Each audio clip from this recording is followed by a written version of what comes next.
ekituleese olwaleero wano tuzze okwongerayo enteekateeka ya munnaffe omugenzi EvelynLagu kubanga kyali kirooto kye okukola show yasooka gye yali ategese ng'akyali mulamu bw'ensi eno yasazibwamu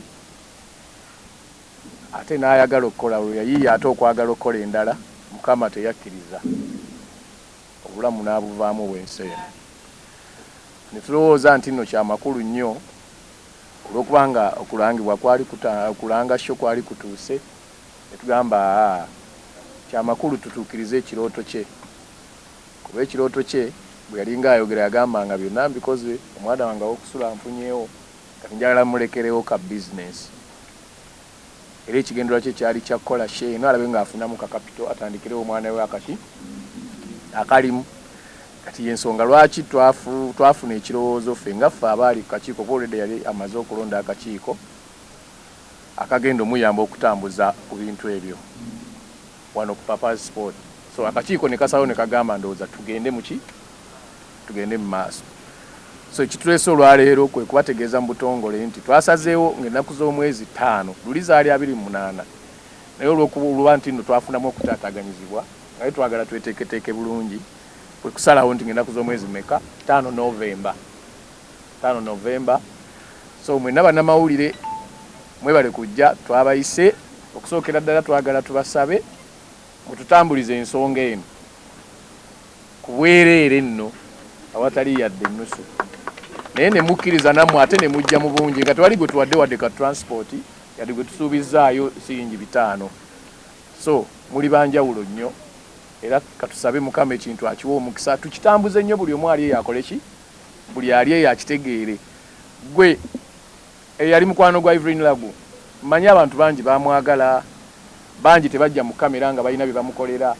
naye nga ba Evelyn abantu bakola ki bamwagala tusaba tukifundikire bulungi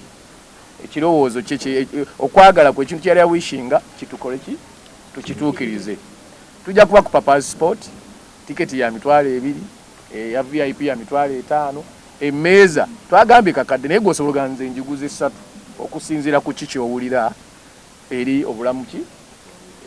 bw'omugenzi kyakubiri buli muzadde ali eyo nga wandyagadde oleke omwana wo nga omuteeseteese ekigendererwa kyaffe kulaba ntwempawalinga omwana ono kyonna kye tunaaba tufunye akitwale nga ffenna tekuli akolera musaala yadde atya yadde omu. So kwe kwagala tukole press conference eno bannaffe bangi abatali wano abandyagadde okubeerawo naye nga bajja kubeerawo abayimbi bangi buli gwogamba ganja kukola ki nja kubeerawo naawe omuwagizi ayagala okuyimba obanga omanye ennyimba za EvelynLagu tugenda kuteekawo embeera nti osobola okusaba naawe n'olinnya n'oyimba era twasazeewo tukigambe nti nno light a candle for EvelynLagu tulina okukkiriza nti nno okukoleza omusubbaawa gw'omulala tekizikiza gugwo oba tekigwereza gugwo kakati waliwo omusubbaawa gwa EvelynLagu yatulekedde gwe guno twagala tugukole ki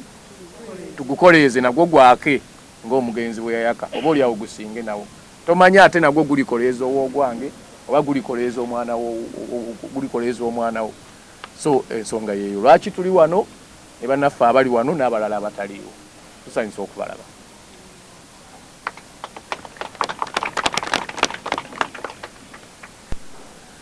Sabo obweko kyogambako eri abantu baffe bintu gene maaso. Balamusizza bannange mugyebaleko kyamukisa mubi nti twandibadde mu kiseera kino nga munnaffe atudde wano Evelyn naye Katonda bwatu teyakyagala kibeere bwe kityo naye olw'okuba nti kyalimu nteekateeka ze ate nga byakitandiseeko tuba butakyongerayo mu maaso twandibadde babi nnyo.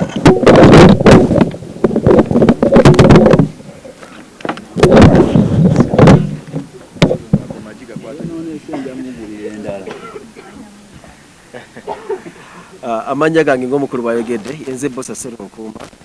mbadde nnyo ku lusegerwa Evelyn ebbanga ddene paka luyassa omukono mukago gw'enkomerero ne tusalawo kubanga olw'okuba olukiiko lwali lumaze oddulondebwa nga kuliko mukulu papa mesach ssemakula Shamimu Diana Nabatanzi Fifi n'abalala ate nga ne tebo zaali zitandise okutondibwa netusalawo tukyongere mu maaso wadde amaze okufa n'olwenteeka olw'okutaataaganyizibwa okwali okuba bwe yafa wiiki ng'emu n'ekitundu 2 awo nga tewali kisobola kugenda mu maaso paka lutusazeewo olwaleero okubategeeza era ebibuuzo bibadde bingi she n'agenda mu maaso oba ekomyawo naye mukama mulungi nti abantu bonna nga batugamba banne mukitwale mu maaso kirowoozo ky'omugenzi kiveeyo kuba guno omulundi gubadde gwakubiri ng'ategeka ekintu kino ogwasooka mwakira bakisazaamu ku muganzirwazza ati kino gwe mulundi gwe ogwokubiri ate n'afa ate ng'ebimu ku bigendererwa bya Evelyn yayagala nnyo ensi emanyi ekikwatagana obulwadde bw'ensigo wadde nga ssente azeetaaga ti abantu bangi abalwadde abali abalina obulwadde bw'ensigo naye tebafiiriddwako kimala ne awareness ntono era tubasuubiza ku lunaku tujja kuba n'abakugu abajjanjaba obulwadde bw'ensigo tujja kuba n'abalwadde b'ensigo bennyini batubuulira ebiki bye bayitamu tujja kuba wayo akadde mukama wange boogereko eri abantu kuba tusuubira okuba nti kyetaagisa tumanye ffenna kubanga obulwadde bw'ensigo tebulinga bulwadde obulala ennaku z'omwezi 5 Novemba ffenna tugenda kubeera ku passport okuyingira emitwalo 2 sente zigenda kutuyamba nnyo kuteekerateekera munnaffe ono Kasavu Fred kubanga abadde nga takola ate mutonga mulaba byonna yabiyimiriza asooka ajjanjabe maama kuba yabaddewo tweyanza nnyo tweyanzeeke kakati oli munnaffe ye Rota naye muyimbi omumanyi munnaffe oyo omukyalo oyo naye mukyala muyimbi mumanyi naye nga abadde mukwano gwa Evelyn nnyo abalala bonna abazubairi family nsaba muyimirire babalabe kuba tetusobola kwanjula omu ku omu abo Zubairi family Evelyn gyabadde akola ki Zubairi family muwagire Evelyn abantu bangi musobola okugula n'oga siriiwo nze ndi Bulaaya naye n'ogula ne tuwagira ekigendererwa kyakuwagira mwana ono okulaba nga afuna akasente so kyekyo mutuule bannaye before nga sinabata ku bibuuzo nja kusaba mutabani waffe obeeko ebigambo by'ogamba abantu 2-3 tugende maaso kuba tetwagala kubuusa maaso gw'oliwo mu kifo kya mami balamusizza bannayuganda mwenna abayimbi abazanyi ba firimu ne bannamawulire nsanyusa okuba mu maaso gammwe mu kaseera kano bebazanya okunnyamba n'okumbeererawo ne muganda wange ono Isaac paka kituuse kati mu bulwadde bwa mama waffe ne mu kujjanjabwa ne mu kuwona beebaliza ddala era nsaba mukama ayongere okubawa n'okubagaziyiza bonna abanyambako bemmanyi ne besitamanyi nsaba mukama ayongere okubagulira enzigi nze mama wange abadde ekitundu kinene ku nze so nafiiriddwa nnyo era n'olwekyo nze namukoleddeyo oluyimba embadde njagala okupafominga ku show nga nduweereza bamaama bonna na buli muntu alina maama we nga mbasaba mwena mujje mutuwagire so tukize ekintu kya maama wange kyalina ekyokukola show with intentions nti era ayagala nfune wentandika kuba abadde afuula banga nteekateeka so nga ayagala nfuula nga nteekateeka then nekirala nti balina sako ku dialysis plant yaabwe balina insurance account nga ayagala nayo kuteekayo sente nti omuntu wabage kuba obulwadde bw'ensigo busobola okukwata omuntu yenna tebuliko nti onanywa nnyo omwenge tobona nnyo kino totomanya so it can happen to anyone so toka ku muntu yenna so nga ayagala teekayo sente za emergency kuba omuntu ajja nga abadde tamanyi kimuluma nga tamanyi kyekimu kyayitamu omuntu ono nga talina na sente zitandika kuba sente ziba na nnyingi so insurance eno weebeerawo ne tuteekayo sente oli wajja nga alina ekizibu asobola ozijjayo n'azeeyambisa obulamu ne bugenda mu maaso naye engeri gyasasulamu mpolampola nga amaze okusetinga peesi so nga nakyo kyali kimu ku birooto bye kuyambako ku balwadde b'ensigo nti naye yali mulwadde nga ayagala bayamba n'okukola awareness okutegeeza abantu obulwadde bw'ensigo ngera yena gwe kikwatako ali wiringa so tuyambako fe tuli wiringa oteekamu obudde n'amaanyi tukola campaign za awareness mu masomero ne mu institutions ez'enjawulo okuba kwe tukyusako mu ggwanga mwebale nnyo eyanzizza nnyo ndowooza muwulidde mwana mugezi ndowooza kati muli baddembe okutubuuza ebibuuzo tusobole okukyanguya akasana katutta tetwataddewo byakunywa lwa nsonga tunoonya ssente tetwagala kuzoonoona ate bwe tuzoonoona ate ezandiyambye okuwa abantu transport okunoonya ssente endala twandibadde tuzinywedde so kaana kambaata sitayiro so abuuza ekibuuzo tukutumira byonna kitegedde ojja amangu kitegeeza byonna bikolebwa mangu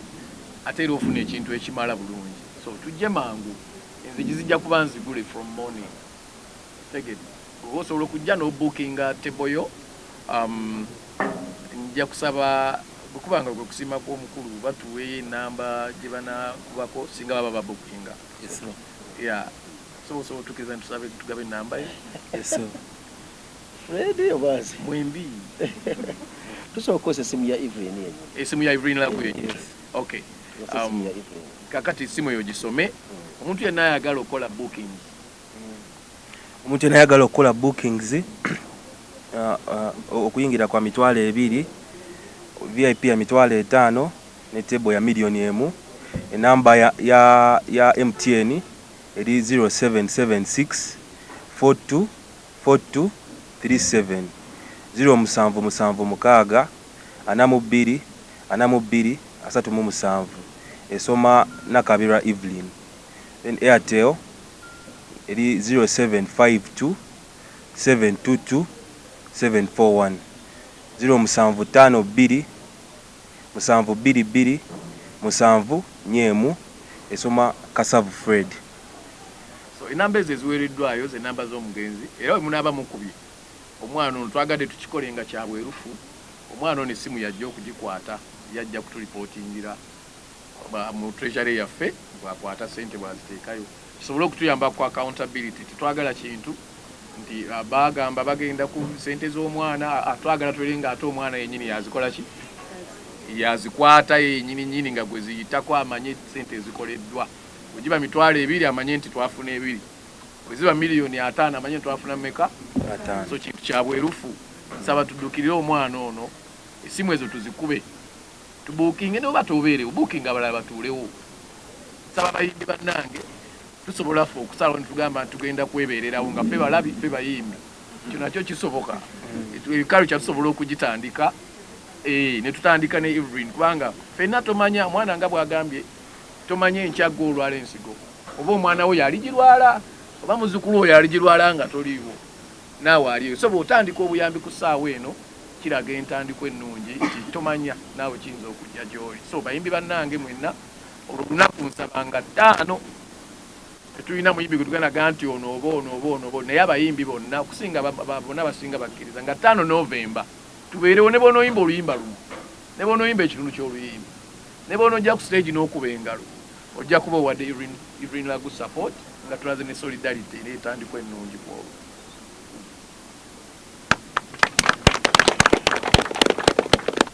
kubanga tubadde tetumanyi nti agikola ki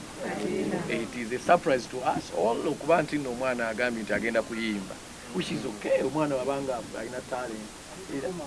era tujja gisupportinga bw'aba agirina tujja kukola ki bw'aba agirina tasobola kukomaawo oyinza okwekanga ze tugenda okuwagira ku olwo zigenda kubanga zempawalinga ki njagala okwebaza media houses zonna muli very positive about this olaba muganyira otubuuza ebibuuzo biri bye mutubuuza bulijjo ebikaawa so mwebale nnyo mwebalire ddala njala okwebaza okusookera ddala nti ku bwereere tebaagala kintu kyonna bagenda kukola ki bwe tutyo bagenda kulanga so bwekyo bwe tusaba ne media houses endala ekirufu sente tetukola ki tulina naye nga twagala tulanga ekintu kya EvelynLagu